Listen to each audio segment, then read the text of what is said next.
Good morning student. हमने first law of motion पढ़ लिया था। उसके बाद हमारा आता है next second law of motion.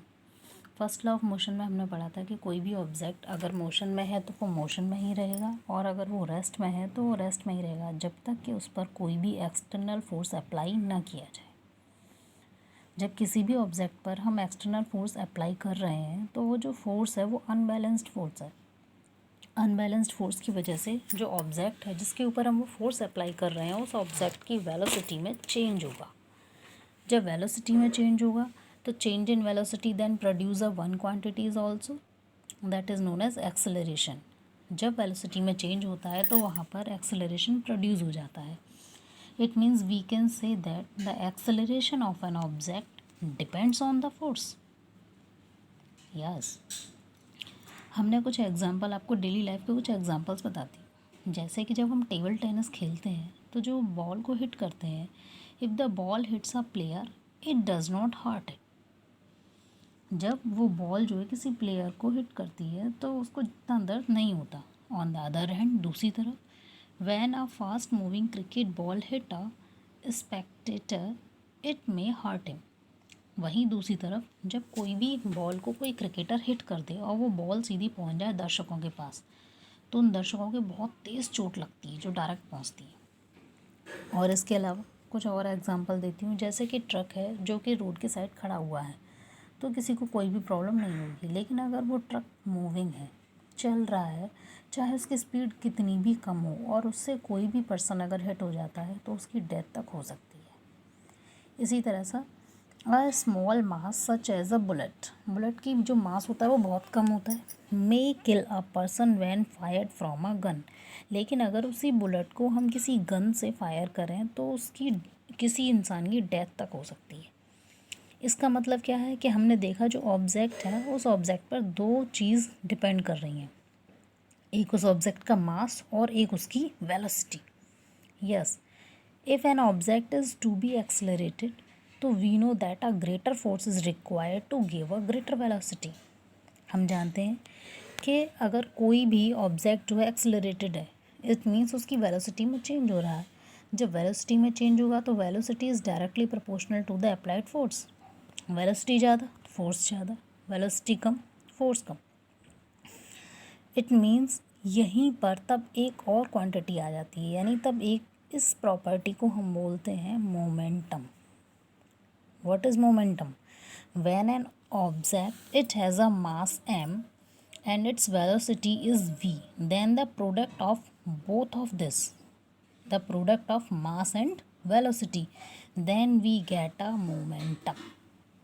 Okay student, क्या होता है momentum?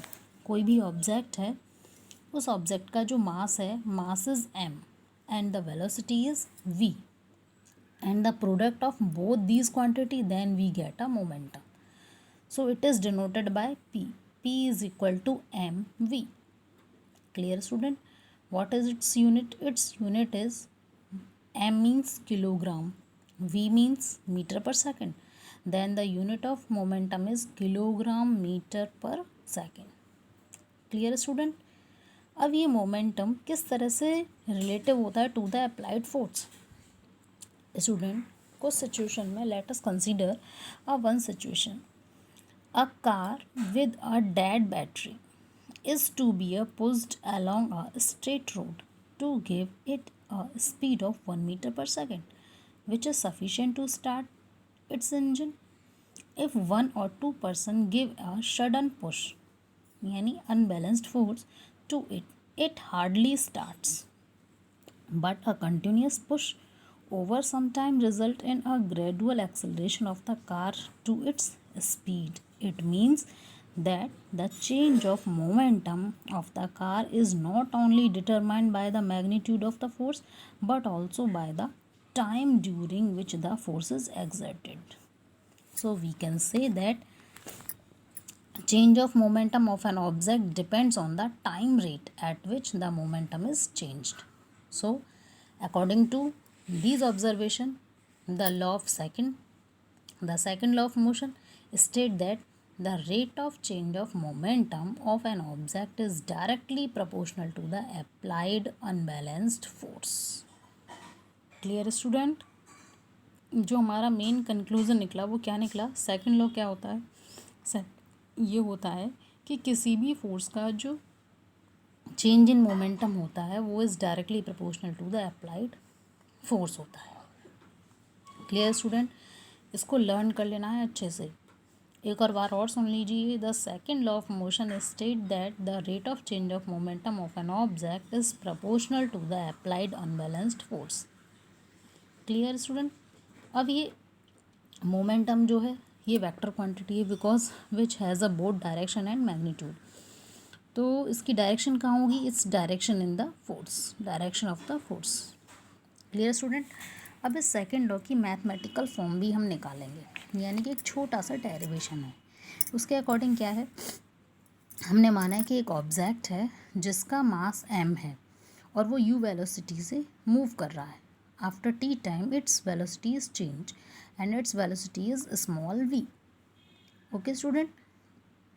Then the change in momentum, जब उसकी वेलोसिटी v थी, then it is denoted by momentum p1। It's p1 is equal to mv and p2 is equal to mv। p1 mu u because u is the initial velocity, v is the final velocity। तो first उसकी velocity u है, then the momentum p1 is equal to mu and p2 is equal to mv। After t time it change its velocity. The change in momentum, तो momentum में change क्या हो जाएगा? p2 minus p1, that's p2 minus p1। we put these values, p2 values mv, p1 values mu, mv minus mu and common is m, then we take common m bracket में v minus u। ये है change in momentum. अभी हमने बताया कि जो force है वो change in momentum and the rate of change of momentum दोनों के ऊपर डिपेंड करेगा। So the rate of change of momentum is applied force, so is directly proportional to m v minus u upon t। Rate of change आ गया, इसीलिए हमने T का इसमें डिवाइड कर दिया। According to the first law of motion v minus you upon T is equal to A. You know student, first law of motion ध्यान है, फर्स्ट लॉ ऑफ मोशन नहीं, equation of motion. First equation of motion v is equal to u plus a t. ये हमने first chapter में पढ़ा था motion में। Then we find the value of a, so v minus u is equal to a t. then v minus u upon t is equal to a, so we replace v minus u upon t is equal to by a के द्वारा हम इसको replace कर सकते हैं। तो हमने यहाँ पे लिखा m into v minus you upon t. तो v minus you upon t ये इक्वेशन ऑफ मोशन की वजह से चेंज हो गया a में। So f is directly proportional to m a. Proportional के साइन को हटाएंगे तो ये कांस्टेंट आ जाएगा k, f is equal to k into m a. K की वैल्यू जहाँ 1 होती है तो डायरेक्टली हो जाएगा f is equal to M a. ये हो गया हमारा सेकंड लॉ ऑफ मोशन। इसके अकॉर्डिंग क्या है स्टूडेंट, आपने देखा होगा, इसके एग्जांपल्स बता देती हूँ मैं कुछ। ये सेकंड लॉ हमारा यहाँ पर क्लियर हो गया। सेकंड लॉ क्या है? f is equal to M a. It means क्या है? The rate of change of momentum is directly proportional to the applied unbalanced force. इसके डायरेक्टली प्रोपोर्शनल होता है। Clear student? कोई कन्फ्यूज़न नहीं होगा। इसकी मैथमेटिकल फॉर्म ज़्यादातर आती है डेरिवेशंस के लिए। सेकंड लॉ हमारा इंपॉर्टेंट भी है क्योंकि न्यूमेरिकल में सबसे ज़्यादा इसी का यूज़ करते हैं, f is equal to M A का। Clear student? इसके मैं कुछ और एग्जांपल्स भी बता देती हूँ आपको। जिस तरह से जब कोई भी बॉल क्रिकेटर ने हिट की, जब उस बॉल को जब दूसरा प्लेयर कैच करता है तो आपने देखा होगा वो कैच करते टाइम अपने हाथों को नीचे की तरफ लेता चलता है। जब वो अपने हाथों को नीचे की तरफ लेकर आता है तो इसका मतलब उस पर फोर्स कम लगता है। देखिए स्टूडेंट, ये प्लेयर है, प्लेयर ने इस बॉल को यहीं कैच कर लिया और इस दूसरे प्लेयर ने इस बॉल को यहाँ कैच किया। तो जो इसने यहाँ कैच किया, इस पर बॉल के द्वारा इसके हाथों पर ज़्यादा फोर्स लगेगा और यहाँ इस बॉल से इसके हाथों पर बहुत कम फोर्स लगेगा। इसका मतलब क्या है? क्योंकि जब ये बॉल डायरेक्ट इसके हाथों में गई तो यहाँ पर बहुत शॉर्ट टाइम था। जब टाइम कम था इट मीन्स फोर्स ज़्यादा लगेगा because f is inversely proportional to time and its velocity. जब ये यहीं आई तो उसकी वेलोसिटी बहुत ज़्यादा थी। जब वेलोसिटी ज़्यादा थी तो velocity is directly proportional to f force velocity ज़्यादा थी तो उसके हाथों पर फोर्स भी ज़्यादा लगा। यहाँ पर जब ये बॉल की धीरे धीरे यहाँ तक वेलोसिटी कम हो गई, डिक्रीज़ हो गई, जब उसकी वेलोसिटी डिक्रीज़ हो गई तो फोर्स भी डिक्रीज़ हो जाएगा, because force is directly proportional to the velocity. इसी वजह से इसके हाथों पर फोर्स कम लगता है और इसी वजह से जितने भी प्लेयर्स होते हैं वो क्या करते हैं, बहुत हाथों को नीचे की तरफ लाकर कैच करते हैं। इसी तरह से आपने देखा होगा जो एथलीट्स होते हैं वो जंप करते हैं तो वो क्या करते हैं, बहुत दूर से भाग कर आते हैं और एकदम से जंप कर देते हैं। किस में जंप कर देते हैं, डायरेक्ट फर्श पर जंप नहीं करते। वो जो जंप करने की उनकी जो जगह होती है वो या तो बालू वाली होती है, वो सैंड बेड बना देते हैं, बालू का एक बेड जैसा बना देते हैं, या फिर वहाँ की मिट्टी को खोद देते हैं।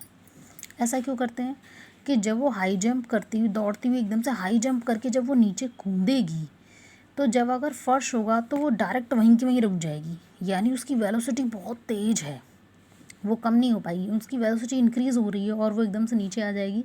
तो उस पर वेलोसिटी तो ज़्यादा है तो यानी फोर्स भी ज़्यादा लगेगा, इसीलिए उसके पैरों पर जोर पड़ेगा। लेकिन अगर वहीं मिट्टी खुदी हुई है या बालू की मिट्टी है, बालू पड़ी हुई है, वहाँ पर बालू का हमने बेड बना दिया है, तो जब वो उसमें जंप करेगी तो उसके अंदर घुस जाएगी। उसके पैर जब उसके अंदर घुस जाएंगे तो उसकी वेलोसिटी कम हो जाएगी। वेलोसिटी कम होने की वजह से उसको कम फोर्स लगेगा, जिससे उसके पैरों पर कम वजन लगेगा और उसको दर्द नहीं होगा। क्लियर स्टूडेंट, ये सारे एग्जांपल्स आपको समझ आ गए। ये है हमारा सेकंड लॉ ऑफ मोशन। कल कराऊंगी आपको थर्ड लॉ ऑफ मोशन और सेकंड लॉ ऑफ मोशन के न्यूमेरिकल। आज के लिए इतना ही, थैंक यू।